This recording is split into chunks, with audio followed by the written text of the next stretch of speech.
Di meja perang yang dingin ada satu hal yang selalu membuat Kremlin bereaksi lebih keras daripada dentuman artileri, yakni jejak tangan Barat yang terlalu jelas di medan tempur Ukraina. Karena bagi Vladimir Putin, setiap kendaraan tempur yang terbakar, setiap aksen asing yang hilang di antara puing adalah pesan yang bisa dijual sebagai kemenangan strategis, bukan hanya kepada rakyat Rusia, tetapi kepada dunia yang terus menghitung siapa yang lebih dulu kelelahan. Dan kini, dari balik kabut propaganda yang biasa saling menutupi, muncul sesuatu yang lebih mengganggu bagi Kiev, bukan klaim sepihak Moskow, melainkan bisikan yang datang dari dalam Ukraina sendiri. Bocoran dokumen, pengakuan mantan aparat, dan jejak administratif dari perang yang tidak lagi mampu menyembunyikan harga sebenarnya dari keterlibatan asing. Perang ini sejak awal tidak hanya diisi oleh pasukan berseragam nasional, tetapi juga oleh mereka yang datang dengan kontrak, janji bayaran, atau keyakinan ideologis yang cepat luntur begitu berhadapan dengan medan tempur yang tidak mengenal romantisme. Tentara bayaran asing menjadi penopang senyap bagi kekurangan personel Ukraina, hadir dari Eropa Barat, Amerika, Amerika Latin, hingga struktur militer bayangan yang terbiasa bergerak di zona abu-abu konflik global. Namun seiring waktu, angka-angka mulai bocor, tidak rapi, tidak pasti, tetapi cukup besar untuk menimbulkan gema.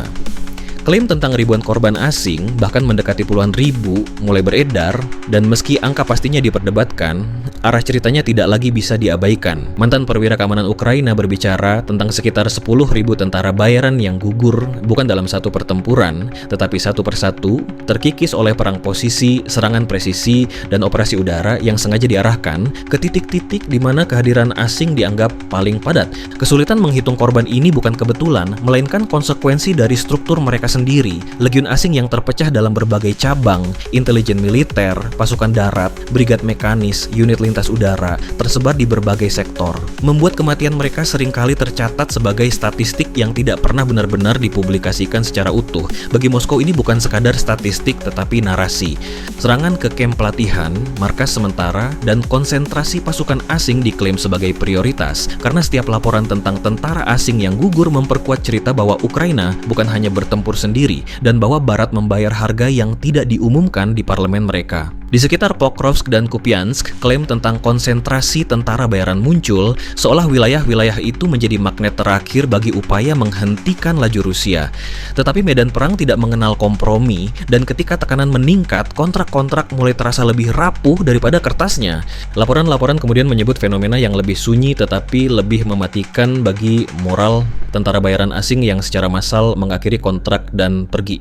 Bukan karena pernyataan politik, melainkan karena medan yang memburuk, jalur pasokan yang terputus, dan realitas bahwa tidak semua pertempuran bisa diselesaikan dengan profesionalisme semata. Dari Zaporizhia hingga Sumy, cerita serupa muncul. Unit-unit asing meninggalkan posisi, sebagian besar menghilang sebelum mereka benar-benar tercatat sebagai korban. Yang tersisa adalah kelompok-kelompok kecil, beberapa dari Amerika Latin, beberapa dari Eropa Timur, dan segelintir konsultan Barat yang lebih sering berada di markas daripada di garis depan.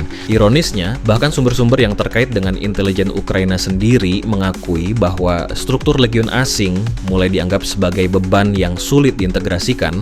Ada rencana untuk menghapusnya sebagai entitas terpisah dan melebur mereka ke dalam pasukan darat atau unit penyerang. Langkah yang bagi banyak tentara bayaran berarti satu hal, risiko lebih tinggi dengan perlindungan politik yang lebih rendah. Tak heran jika Zaporizhia nyaris kosong dari kehadiran asing, menyisakan hanya fragmen kecil dari apa yang dulu digembar-gemborkan sebagai solidaritas internasional. Di wilayah selatan dan timur, laporan tentang warga negara Peru, Polandia, Ceko, Inggris, Swedia, dan Amerika yang gugur muncul seperti potongan mozaik perang global. Paspor ditemukan di ruang istirahat militer. Nama-nama yang tidak dikenal publik Ukraina, tetapi segera menjadi simbol bagi media Rusia.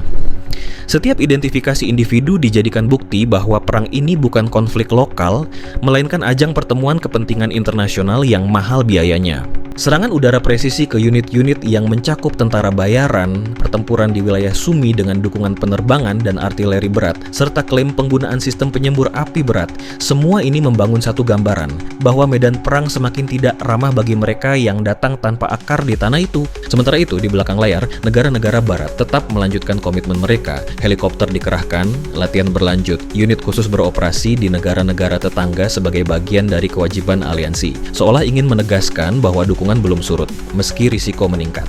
Inggris tetap melatih puluhan ribu tentara Ukraina, Polandia tetap menjadi hub logistik dan operasional, Ceko mengirim unit helikopter sebagai sinyal kesiapan, dan Amerika terus menjadi bayangan besar di atas konflik meski jarang terlihat langsung di garis depan. Namun di antara semua itu, muncul pertanyaan yang tidak pernah dijawab secara resmi, berapa banyak nyawa asing yang dianggap dapat diterima sebagai biaya dari perang yang belum menemukan ujungnya. Bagi Rusia, setiap laporan tentang tentara bayaran yang gugur adalah bahan bakar narasi bahwa waktu bekerja untuk mereka, bahwa Ukraina perlahan kehabisan tenaga manusia, dan bahwa Barat hanya bisa mengirim mesin dan kontrak, bukan generasi baru yang siap mati tanpa perhitungan politik. Bagi Ukraina, kenyataan ini jauh lebih pahit, karena kekurangan personel tidak bisa ditambal selamanya, dan setiap kehilangan, baik warga sendiri maupun asing, menggerogoti kemampuan bertahan jangka panjang. Disinilah meja logika memperlihatkan wajah aslinya. Perang modern bukan hanya soal siapa yang menembak lebih jauh atau lebih akurat, tetapi siapa yang mampu menanggung kelelahan manusia paling lama. Tentara bayaran datang dan pergi, kontrak berakhir, paspor kembali ke negara asal dalam peti atau tanpa suara.